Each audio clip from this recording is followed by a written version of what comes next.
had been at my firm for a little over 10 years at that point, and I was feeling like it was time for a new challenge, something new. But at the same time, I was at that point in my life where I wanted to continue to expand my family. So I didn't want to rock the boat professionally. I ended up realizing that it's more than just the education that you get from here.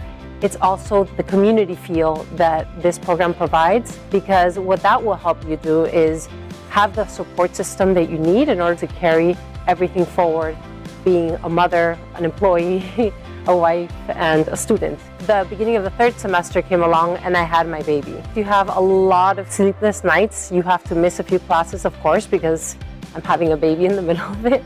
Eventually I came back, and when I entered the room, everybody turned around, they stood up, and they all started clapping.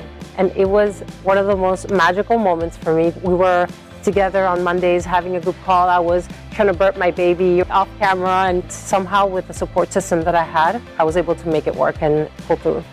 I know that you can do an executive MBA program because I had a baby during my third semester and I am still here. I've survived.